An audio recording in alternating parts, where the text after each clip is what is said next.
자, 얘들아, 원래 같으면 우리가 이제 형식에 대해서 진도가 나가야 되는데 우리가 남겨뒀던 부분이 우리가 아직 배우지 못했던 부분이고 좀 많이 중요한 부분이라서 그거는 같이 우리가 이제 복귀하게 되면은 같이 쌤이랑 문제를 좀 풀고 좀 그렇게 하는 게 좋을 것 같아가지고 진도를 살짝 띄워보도록 하겠습니다. 얘들아, 우리 지금부터 책 페이지 90페이지를 펴고 그 다음에 유닛 18을 같이 한번 보도록 할게. 자, 책 페이지 90페이지랑 유닛 18 얘들아 그 앞부분에 대해서 보면은 우리가 요번에는 요 진도에 대해서 같이 공부를 하겠구나 라는 걸 알 수 있을 거야. 얘들아 이번 시간부터 볼 포인트가 바로 뭐다?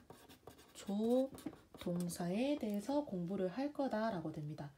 얘들아 조동사가 뭔지 간단하게 설명을 좀 해보자면은 조동사 얘들아 조자라는 게 한자로 뭔지를 생각해보면은 조동사는 뒤에 동사의 형태가 같이 따라 나오게 되는데 요 조동사라는 게 뒤에 있는 동사를 도와주는 역할을 한다라고 했습니다.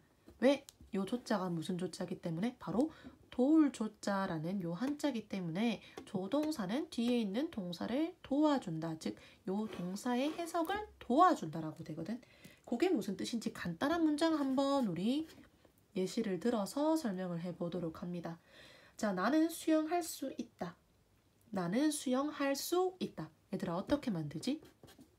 I can swim이라는 요 문장으로 만들죠. 자, 그래서 원래 같으면은 그냥 I swim이라고 할 때는 나는 수영한다 라고 되지만 그냥 수영한다가 아니라 수영할 수 있다라고 해서 수영하다라는 요 동사의 해석을 can이란 애가 도와줘서 그냥 수영하는 게 아니라 수영할 수 있다라고 이렇게 표현하는 게 바로 조동사의 역할이다라고 돼. 그러면 지금부터 조동사의 특징에 대해서 우리가 같이 한번 살펴보도록 합시다. 자, 조동사의 특징을 자 크게 5가지로 같이 한번 살펴볼 건데, 자 아까 말했던 것처럼 조동사 뒤에는 동사가 나오게 된다고 했죠. 근데 얘들아 조동사 뒤에는 동사의 어떤 형태가 나오게 된다? 바로 동사의 원래 형태가 나오게 된다. 지금 여기서 나오는 것처럼 swim이라는 이런 동사가 나오게 된다라고 됩니다. 동사 원형으로 나오고 그 다음에 두 번째 포인트로 만약에 얘들아 지금 여기에서 주어가 I인데 I가 아니라 만약에 주어가 she라고 생각을 해봅시다. 자, she라는 주어가 나올 때는 쌤 she니까 can 뒤에는 cans swim이라고 해서 수일치를 시켜줘야 되겠네요. 얘들아 중요한 포인트는 자 모든 조동사는 주어의 인칭과 수의 관계가 없이 어떤 형태로 나온다?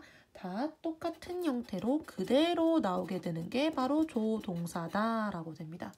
그러면은 cans 이렇게 사용하면 안 되고 역시 똑같은 형태로 can이라고 사용해야지 맞는 거다라고 되고 그 다음에 자 세 번째 우리 조동사의 부정문을 만들어 보도록 할게.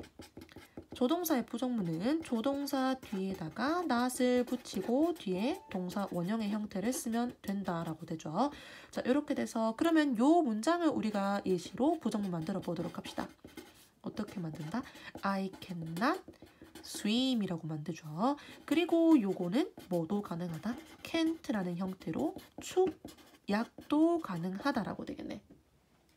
얘들아 축약이 다 이제 가능하게 된다라고 되는데 단 하나의 조동사만이 축약이 불가능하다라고 되는데 뭐만 불가능할까요? 얘들아 may라는 요 조동사 좀 이따가 이제 우리가 좀 더 정확하게 배울 건데 may라는 조동사는 뒤에 not 이렇게 따로 써야 되고 얘는 축약형이 존재하지 않는다 라고 기억합니다. 그 다음에 네 번째로 우리가 의문문의 형태에 대해서 같이 한번 살펴봅니다. 의문문은 말 그대로 마지막에 묻는 문장으로서 물음표로 끝나는 건데 자 조동사가 문장 맨 앞으로 튀어나오고 그 뒤에는 순서를 똑같이 맞춰줘서 주어 플러스 동사 원형 이렇게 나오면 되네. 그러면 역시 요 문장을 사용해서 우리가 지금부터 예시를 만들어 볼게요. 어떻게? can이라는 조동사 나오고 can I swim이라고 만들면 되겠네.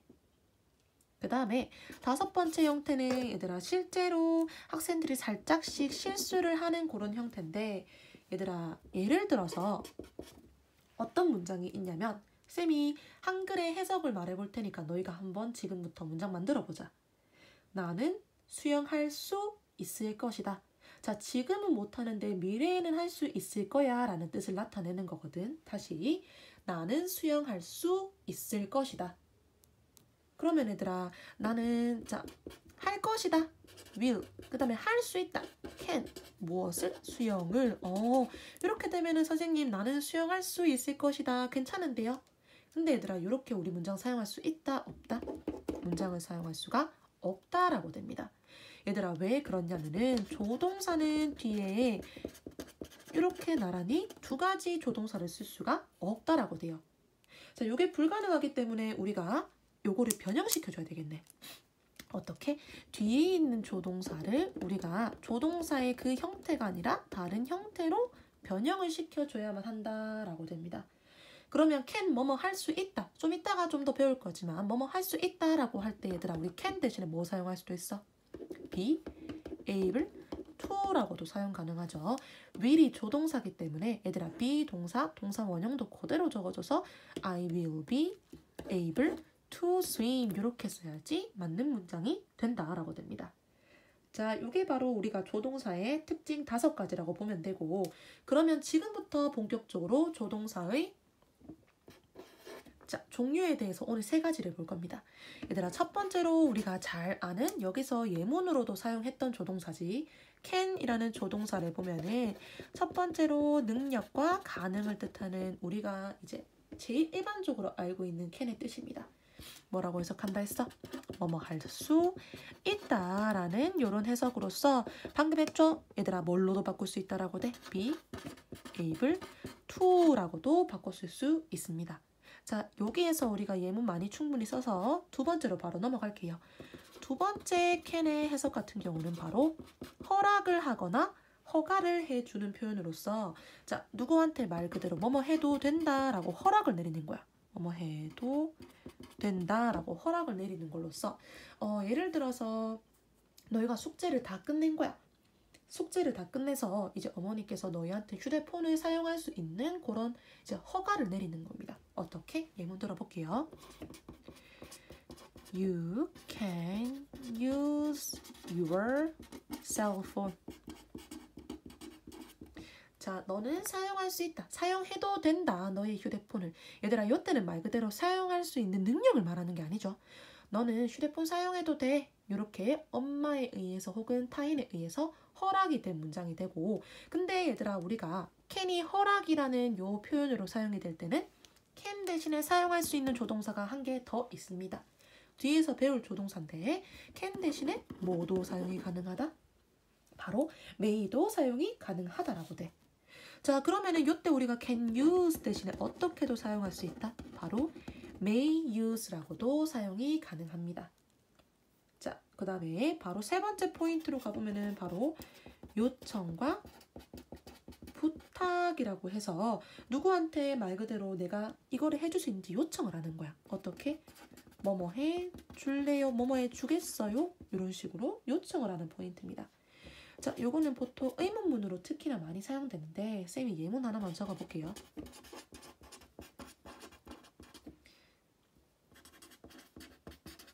자, 선생님이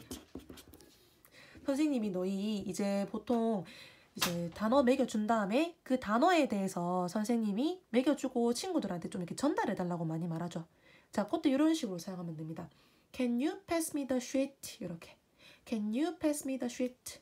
자, 너는 나에게 그 종이를 전달해 줄래요? 전달해 줄 수 있겠습니까? 이렇게 되는데 뭐뭐 해 줄래요? 보다 얘들아 선생님은 뭐뭐 해 주시겠어요? 라는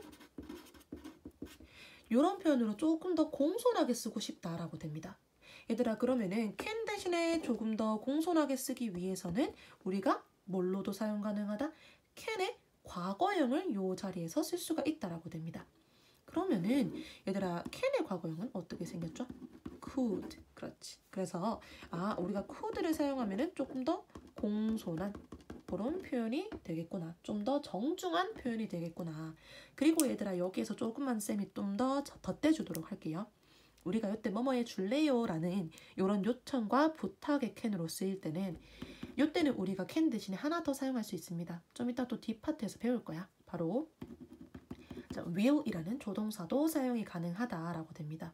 그러면 얘들아 여기에서 우리가 will you pass me the sweet라고도 사용 가능한데 자, 좀 더 공손하게는 우리가 이때는 could 대신에 will로도 우리가 변형이 못 가능할까요? 당연히 가능하죠 얘들아. 자, 어떻게 사용이 가능하냐면은 could처럼 과거형으로도 역시 will을 맞춰주면 돼. 자, will의 과거형은 바로 would라고 해서 좀 더 공손하게 나타낼 때는 would를 사용도 가능하다. 이렇게 볼 수 있습니다. 자, 이렇게 돼서 can을 정리해보자면은 잘 알고 있는 능력과는 be able to로 변경이 가능하고 그 다음에 허락과 허가해서 뭐뭐 해도 된다. 자, may를 사용 가능하고요. 그 다음에 요청과 부탁 뭐뭐 해줄래요? will 혹은 can 둘 다 가능하고요. 뭐뭐 해주시겠어요? could 혹은 would 둘 다 사용이 가능하다라는 걸 봐주면 돼. 자, 그러면 우리가 지금부터는 자, 얘들아 두 번째 조동사인 바로 may로 한번 넘어가 보도록 할게요. 앞에서 우리가 may를 잠깐 봤기 때문에 그 부분도 같이 우리가 좀 사용을 할 겁니다. 자, may라는 것은 첫 번째로 우리가 얘들아 추측은 추측인데 어떻게 추측을 하게 된다? 약한 추측. 완전 확실하지는 않고 그럴 수도 있고 뭐 이런 걸 말하는 거거든요. 그래서 약한 추측 말고 우리가 하나 더 말하자면은 우리가 강한 추측도 있는데 그 강한 추측 같은 경우에는 우리가 다음 파트에서 배우게 될 거야. 그래서 그때 우리가 may는 약한 추측이고 그 다음에 배울 그 조동사는 강한 추측이구나 라고 봐주면 되고 자, 약한 추측 바로 해석을 해보자면요. 뭐뭐 일지도 모른다 라는 해석이 나오네. 자, 이렇게 돼서 예문을 바로 한번 적어보도록 할게요.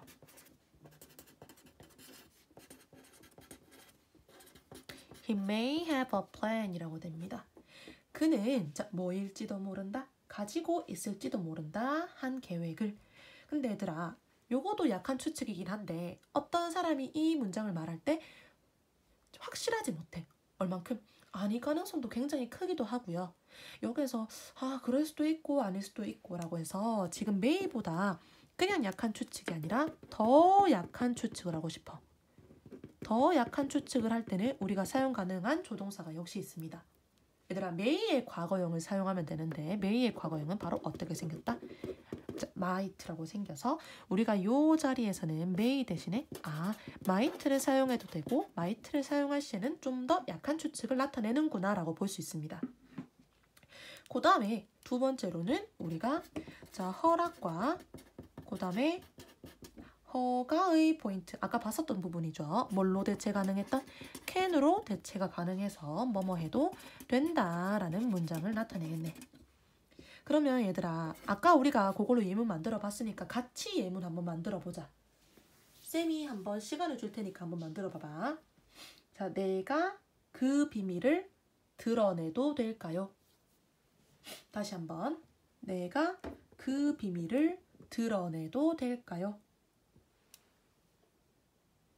자, 얘들아 먼저 자, 내가 뭐뭐 해도 될까요? 라고 표현했으니 may I라고 사용했대고요. 아마 여기에서 많이 막혔을 거야. 얘들아 드러내다, 누설하다. 말 그대로 어떤 거를 폭로하다라는 이런 단어를 가진 단어가 바로 reveal이라는 단어거든요. 자, 이게 무슨 뜻이 된다 얘들아? 어떤 비밀 따위나 그런 사실 따위를 드러내다. 자, 근데 뭐를 그 비밀을 문장 한번 볼게요. May I reveal the secret? 내가 그 비밀을 드러내도 될까요? 이때는 우리가 얘들아 may I 대신에 뭘로도 사용이 가능하다? can I라고도 사용이 가능하다라고 됩니다. 자, 이렇게 해서 may 같은 경우는 아까 봤던 포인트에서 약한 추측까지 여기서 플러스 해주고 더 약한 추측이 시 might를 쓸 수 있다까지 보면 됩니다. 자, 마지막 조동사는 얘들아 바로 will에 대해서 같이 한번 보도록 합시다. 자, 얘들아 will 같은 경우에는 우리가 잘 아는 포인트는 요 1번입니다. 바로 미래를 나타내는 이런 단어로서 미래에는 뭐뭐일 것이다 라고 쓸 수 있죠. 뭐뭐일 것이다. 자, 얘들아 뭐뭐일 것이다. 역시 같이 나타낼 수 있는 그 단어가 있는데 자, 예문 먼저 적고 하는 게 낫겠다. 같이 한번 보도록 할게요. The epidemic will disappear soon. 얘들아 너희 에피더믹이라는 단어 혹시 알아? 자, epidemic이란 단어는 선생님이 실수했네. 아이가 빠졌어요. 미안. The epidemic이란 단어는 바로 전염병이란 단어야. 자, 그 전염병은 will disappear. 사라질 것입니다. soon. 곧. 얘들아, 우리 요 문장 같은 경우는 선생님의 굉장히 바람이기도 하고요. 같이 한번 보도록 합시다. 자, 곧 사라질 거다라는 미래를 말하는 거고 요때는 쌤이 will disappear 대신에 이렇게도 바꿔줄 수 있어. 어떻게? 자, 우리 얘들아 이거는 많이 알 겁니다. will 대신에 be going to를 사용할 수 있다라고 해서 자, be를 우리가 지금 여기에서 앞에 있는 주어에 따라서 자, 한번 인칭과 수를 일치시켜 보도록 하자. 자, it이라는 3인칭 단수로 대체가 가능하기 때문에 is going to disappear 이렇게 대체가 가능하겠네. 자, 그러면 바로 두 번째로 넘어가 볼게요. 두 번째는 아까 사실 앞에서 봤던 부분이라서 좀 수월할 거야. 바로 요청과 부탁을 하는 포인트로서 이때도 can으로 대체 가능했죠. 뭐라고 한다 했어? 뭐뭐해 줄래요? 뭐뭐해 주시겠어요? 혹은 그 사람한테 요청권을 주는 거야. 뭐뭐 할래요? 자, 예시 한번 바로 드러내 볼게요. Will you take the medicine?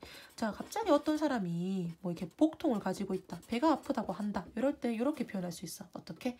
자, 너 혹은 당신 먹을래요? 섭취할래요? 뭐를? 그 약을 섭취 좀 해볼래요? 섭취 좀 해볼래요? 이렇게 나타내서 우리가 will 사용할 수도 있지만 뭐뭐 해줄래요? 대신에 뭐뭐 해주시겠어요? 조금 더 공손하고 정중한 표현으로서 우리가 would를 사용할 수도 있다라고 됐죠. 자, 마지막 세 번째 will에 대해서 같이 한번 보자. 얘들아, 마지막 세 번째 will 같은 경우는 사실 지금 여기에서 will보다는 will의 과거 형태를 같이 한번 볼 거야. 얘들아, 아까 했었죠? 바로 would를 볼 건데 would라는 거는